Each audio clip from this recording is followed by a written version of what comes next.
Hello बच्चों, let's see the question. कह रहा है कि इन द सेशन में कहता है कि इन cracking of alkane carbon carbon bond is broken but not carbon hydrogen bond. ऐसा क्यों?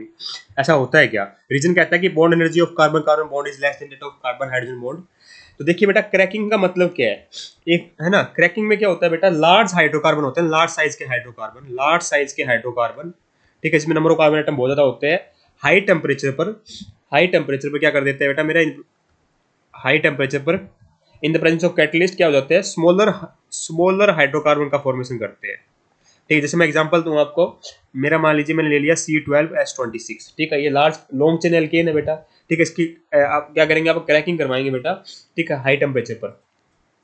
ठीक है, क्रैकिंग करवाएंगे हाई टेम्परेचर पर, तो क्या मिलता है बेटा हमें यहाँ पर, एल्केन और एल्कीन का मिक्सर मिल सकता है। ये एल्कीन बन गया C5H10 और एल्केन मिल गया C7H16। ठीक है, तो यहाँ हुआ क्या हुआ, एक्चुअली में कार्बन कार्बन का बॉन्ड टूटता है बेटा। तभी तो बेटा देखिए, यहाँ 5 कार्बन रहे और 7 कार्बन रहे, तभी तो बेटा कार्बन कार्बन का बॉन्ड टूटता है। एक्चुअली में बॉन्ड, कार्बन कार्बन का जो बॉन्ड होता है ना बेटा, उसकी जो बॉन्ड एनर्जी होती है ना बेटा, वो कम होती है as compare to carbon hydrogen के बॉन्ड की। इसलिए यहाँ पे बेटा मेरा कार्बन कार्बन का बॉन्ड टूट रहा होता है। ठीक है, जो तो आइए चेक करते हैं। सेशन में सही लिखा होगा कि cracking of alkane carbon carbon bond is broken but not carbon hydrogen bond, और बॉन्ड एनर्जी कार्बन कार्बन की कम होती है as compare to carbon hydrogen bond, इसलिए बेटा टूट जाता है। तो सेशन भी सही है, रीजन भी सही है, और रीजन करेक्ट एक्सप्लेनेशन भी दे रहा है। तो ऑप्शन नंबर 1 को मैं क्या कर दूंगा बेटा, टिक कर दूंगा। I hope you got the answer. Thank you so much.